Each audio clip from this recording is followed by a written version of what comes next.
আবারও ভয়াবহ ইয়েমেনি ক্ষেপণাস্ত্র হামলায় বন্ধ বেন গুরিয়ন বিমানবন্দর। আরো বিস্তারিত জানিয়ে দিব। এদিকে পাকিস্তানে শক্তিশালী বিস্ফোরণে নিহত 4, আহত অন্তত 20 জন। এবার কিয়েভে একযোগে 273টি ড্রোন হামলা। এদিকে রাশিয়ার বিরুদ্ধে নতুন নিষেধাজ্ঞা চান জেলেনস্কি। আরো জানিয়ে দিব, এবার যুক্তরাষ্ট্রকে ইরানের নয়া হুঁশিয়ারি। এদিকে সেনা সংকটে ভুগছে ইসরায়েল। এবার গাজায় ইসরায়েলের ব্যাপক হামলা, ঢুকছে ট্যাঙ্ক। এবং সর্বশেষে জানিয়ে দিব, এদিকে গ্রেপ্তার আতঙ্কে নেতানিয়াহু দাবি রিপোর্টে শুনছিলেন সংবাদ শিরোনাম, এখন বিস্তারিত। তবে তার আগে অনুরোধ থাকবে, এই ভিডিওতে একটি লাইক দিন এবং কমেন্টস করে জানিয়ে দিন আপনি কোন জেলা থেকে বা কোথায় থেকে আমাদের সাথে যুক্ত রয়েছেন, এবং সংবাদের সর্বশেষ গুরুত্বপূর্ণ আপডেট পেতে চ্যানেলটি সাবস্ক্রাইব করে আমাদের সঙ্গেই থাকুন। আবারও ইয়েমেনি ভয়াবহ ক্ষেপণাস্ত্র হামলায় বন্ধ বেন গুরিয়ন বিমানবন্দর। ইয়েমেনের সশস্ত্র বাহিনীর ক্ষেপণাস্ত্র হামলার পর ইসরায়েল অধিকৃত কেন্দ্রীয় অঞ্চলে, বিশেষ করে তেল আবিব সহ বিভিন্ন শহরে সাইরেন বেজে ওঠে বলে জানিয়েছে ইসরায়েলি সংবাদ সংস্থাগুলো।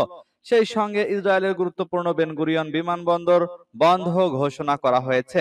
ইয়েমেনি সূত্রগুলো জানায়, রোববার দুটি ব্যালিস্টিক ক্ষেপণাস্ত্র নির্দিষ্ট লক্ষ্যবস্তুতে ছোড়া হয় এবং ইসরায়েলি প্রতিরক্ষা ব্যবস্থা সেগুলো প্রতিহত করতে ব্যর্থ হয়। এতে ভয়ে আতঙ্কে ইসরায়েলের সাধারণ মানুষ বাংকার বা আশ্রয় কেন্দ্রে ছুটে যান। এই ঘটনার পর তেল আবিবের বেন গুরিয়ন বিমানবন্দরের সব ফ্লাইট সাময়িকভাবে বন্ধ ঘোষণা করা হয়েছে। ইসরায়েলি কর্তৃপক্ষ স্থানীয় অধিবাসীদের নিরাপদ আশ্রয়ে থাকার নির্দেশ দিয়েছে। ইয়েমেনের হুতি আনসারুল্লাহ গোষ্ঠীর তথ্য শাখার উপপ্রধান নাসিরউদ্দিন আমের এক্সে দেওয়া এক পোস্টে জানান, গাজায় ইসরায়েলি আগ্রাসনের জবাবে ইয়েমেন এমন পদক্ষেপ নিতে বাধ্য হয়েছে। তিনি বলেন, ইসরায়েলি দখলকৃত ভূখণ্ডের সব বিমানবন্দর এখন অনিরাপদ। আন্তর্জাতিক বিমান সংস্থাগুলোর উচিত ইসরায়েলগামী ফ্লাইট এড়িয়ে চলা। এদিকে পাকিস্তানে শক্তিশালী বিস্ফোরণে নিহত 4, আহত অন্তত 20 জন। পাকিস্তানের বেলুচিস্তানের কিল্লা আবদুল্লাহ জেলার গুলিস্তান বাজারে রোববার শক্তিশালী বিস্ফোরণ ঘটেছে। এতে অন্তত 4 জন নিহত এবং 20 জন আহত হয়েছে। জেলা প্রশাসনের কর্মকর্তাদের বরাত দিয়ে এই তথ্য জানিয়েছে এক্সপ্রেস ট্রিবিউন।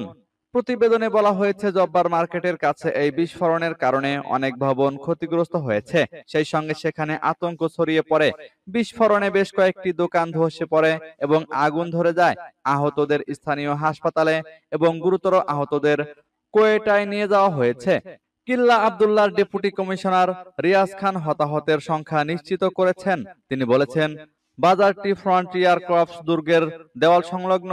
বিস্ফোরণের পর এফসিস সদস্যদের সঙ্গে অজ্ঞাত বন্দুকধারীদের গোলাগুলি হয়েছে। বিস্ফোরণের পর ওই এলাকা ঘিরে রাখা হয়েছে এবং অভিযান শুরু করা হয়েছে বলে দেশটির নিরাপত্তা বাহিনীর পক্ষ থেকে বলা হয়েছে। তবে এই হামলার দায় এখন পর্যন্ত কেউ স্বীকার করেনি। পাকিস্তানের সাম্প্রতিক বছরগুলোতে সন্ত্রাসী হামলার পরিমাণ অনেক বেড়েছে। বিশেষ করে দেশটির নিরাপত্তা বাহিনীকে লক্ষ্য করে এসব হামলা হচ্ছে।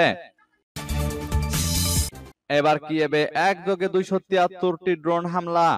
ইউক্রেন দাবি করেছে, রাশিয়া রবিবার অন্তত 273টি ড্রোন দিয়ে একযোগে কিয়েভ অঞ্চলের উপর হামলা চালিয়েছে। এসব ড্রোনের মধ্যে 88টিকে ভূপাতিত করা হয়েছে। এদিকে এই হামলার ঘটনার পরপরই রাশিয়ার প্রেসিডেন্ট ভ্লাদিমির পুতিন বলেছেন, তিনি ইউক্রেন সংকটের জড় সমূলে উৎপাটন করতে চান। বার্তা সংস্থা এএফপির প্রতিবেদনে বলা হয়েছে, ইউক্রেনের বিমান বাহিনী রবিবার জানিয়েছে, তারা শনিবার দিবাগত রাতে রাশিয়ার উৎক্ষেপণ করা 273টি ড্রোনের মধ্যে 88টিকে ভূপাতিত করেছে। বিশেষ করে কিয়েভ অঞ্চলে এগুলো আঘাত হানতে চেয়েছিল।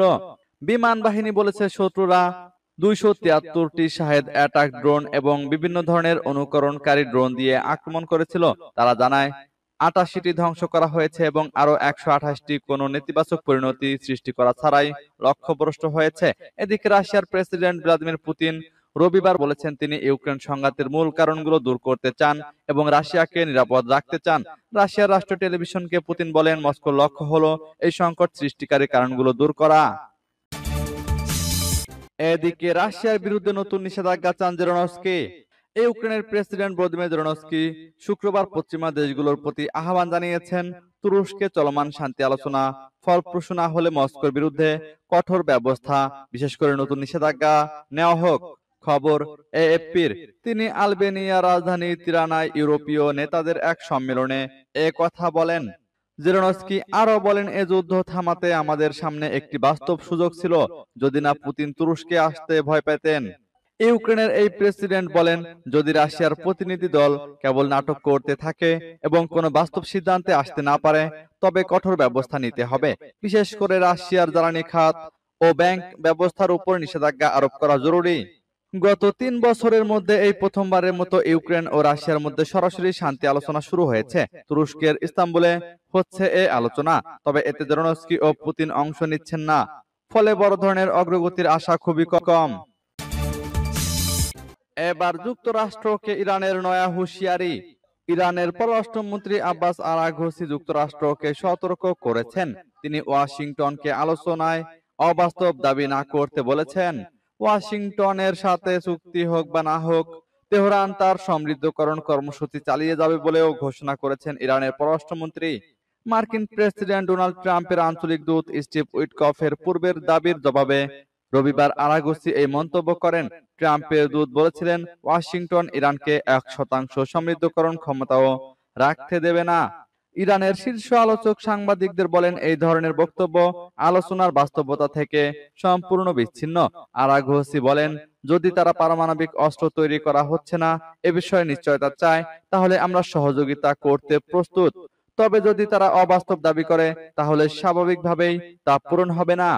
তিনি আরো বলেন, আমেরিকানরা যদি চাইলে ইরান দেখাতে প্রস্তুত যে তারা পারমাণবিক অস্ত্র তৈরির চেষ্টা করছে না। তবে আরাঘচি বলেন, যুক্তরাষ্ট্র যদি অবাস্তব দাবি করে, তাহলে এটা স্বাভাবিক যে তা পূরণ হবে না।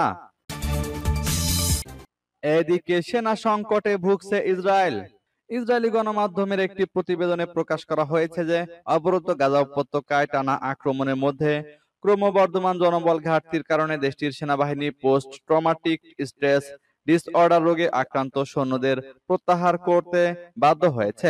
হারেজ সংবাদপত্রটি কর্মী ঘাটতি এবং সক্রিয় সৈন্যের স্তর বজায় রাখতে ক্রমবর্ধমান অসুবিধা নিয়ে অভ্যন্তরীণ সামরিক উদ্বেগের কথা উল্লেখ করেছে, বিশেষ করে গাজায় দীর্ঘস্থায়ী আক্রমণের মধ্যে।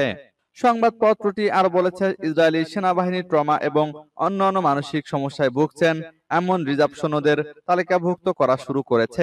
একজন কমান্ডার 7 অক্টোবর 2023 সাল থেকে সৈন্য এবং রিজার্ভ সৈন্যদের মধ্যে পোস্ট ট্রমাটিক স্ট্রেস ডিসঅর্ডার এবং আত্মহত্যার তীব্র বৃদ্ধির কথা তুলে ধরেছেন। তিনি বলেন, যেহেতু আমাদের সৈন্যরা যুদ্ধে প্রতিশ্রুতিবদ্ধ নয়, তাই আমরা এমন ব্যক্তিদের নিয়োগ করতে বাধ্য হই যারা স্থিতিশীল মানসিক অবস্থায় নেই। তিনি বলেন, আমরা আমাদের যা আছে তাই দিয়েই লড়াই করি, এমনকি যদি আমরা নিশ্চিত হই যে তাদের মানসিক অবস্থা অস্থির। এবার গাজায় ইসরায়েলের ব্যাপক হামলা। ফিলিস্তিনের অবরুদ্ধ গাজা উপত্যকার উত্তর অঞ্চলে সকাল থেকে স্থল ও আকাশ থেকে ব্যাপক হামলা চালানো শুরু করেছে দখলদার ইসরায়েল। সেখানকার বেইত লাহিয়া শহরে দখলদারদের ট্যাঙ্কও প্রবেশ করেছে। এছাড়া বর্বরোচিত হামলায় একদিনে 143 ফিলিস্তিনিকে হত্যা করলো ইসরায়েল। এ নিয়ে নিহত 53,000 ছাড়ালো। অন্যদিকে উচ্ছেদ ও হত্যাযজ্ঞের মধ্যে আরেকটি নাকবা পার করলেন ফিলিস্তিনিরা। উত্তর অঞ্চলের বেইত লাহিয়ার সাধারণ মানুষ জানিয়েছে, গত মার্চের পর উত্তর গাজায় এটি ইসরায়েলের সবচেয়ে বড় হামলা। শুক্রবার সকাল থেকে ব্যাপক গোলাবর্ষণ ও মিসাইল ছোড়া হয়। এ সময় সেখানে ট্যাঙ্কও প্রবেশ করে। স্থানীয়রা জানিয়েছেন, ইসরায়েলি বাহিনী প্রথমে ধোঁয়ার বোমা ছোড়ে, এরপর কাছাকাছি অবস্থান থেকে গোলাবর্ষণ শুরু করে। এরপর বেইত লাহিয়ার আল সালাতিনের দিকে ট্যাঙ্ক নিয়ে অগ্রসর হয় তারা। প্রত্যক্ষদর্শীরা জানান, ইসরায়েলি সাজোয়াজান একটি স্কুল ঘিরে ফেলে, যেখানে শত শত বেসামরিক মানুষ আশ্রয় নিয়েছেন। গাজায় 2 মাসেরও বেশি সময় ধরে গাজায় অবরোধ আরোপ করে রেখেছে ইসরায়েল। এ সময়ের মধ্যে সেখানে একটি খাদ্যকণাও ঢুকতে দেয়নি তারা। এতে গাজার মানুষ না খেয়ে নিদারুণ কষ্টে দিন যাপন করছেন। যুক্তরাষ্ট্রের পররাষ্ট্রমন্ত্রী মার্কো রুবিও বলেছেন, গাজার মানুষের অভুক্ত থাকায় বিষয়টিতে তারা উদ্বিগ্ন। তবে দখলদার ইসরায়েলের কঠোর সমালোচনা না করে মার্কিন পররাষ্ট্রমন্ত্রী হামাসকে অস্ত্র সমর্পণের আহ্বান জানিয়েছেন। এদিকে গ্রেফতার আতঙ্কে নেতানিয়াহু। শেষমেশ আইসিসির দেওয়া সেই গ্রেফতার আতঙ্ক পেয়ে বসেছে প্রবল ক্ষমতাধর ইসরায়েলি প্রধানমন্ত্রী বেনিয়ামিন নেতানিয়াহুকে। রোববার ভ্যাটিকানে পোপ লিও চতুর্দশ এর অভিষেক অনুষ্ঠানে অংশ নেওয়ার কথা ছিল ইসরায়েলি প্রধানমন্ত্রীর, তবে গ্রেপ্তার হওয়ার ভয়েই ভ্যাটিকানে নতুন পোপের অভিষেক অনুষ্ঠানে যোগ দেওয়ার সিদ্ধান্ত বাতিল করেছেন তিনি। ইসরায়েলি সংবাদ মাধ্যমের বরাত দিয়ে তাসনিম নিউজের প্রতিবেদনে বলা হয়েছে, আন্তর্জাতিক ফৌজদারি আদালত এর জারি করা গ্রেপ্তারি পরোয়ানার কারণেই ভ্যাটিকান সফর বাতিল করেছেন নেতানিয়াহু। গত কয়েকদিনে নেতানিয়াহুর দপ্তর ইতালি ও ভ্যাটিকানের কর্মকর্তাদের সঙ্গে যোগাযোগ করেছিল, যাতে তারা নিশ্চিত হতে পারে যে তার বিরুদ্ধে জারি হওয়া আন্তর্জাতিক গ্রেপ্তারি পরোয়ানা কার্যকর করা হবে না। তবে প্রাপ্ত উত্তর থেকে পরোয়ানা কার্যকর না হওয়ার কোনো নিশ্চয়তা পাওয়া যায়নি, যে কারণে শেষ পর্যন্ত সফর বাতিল করার সিদ্ধান্ত নেওয়া হয়।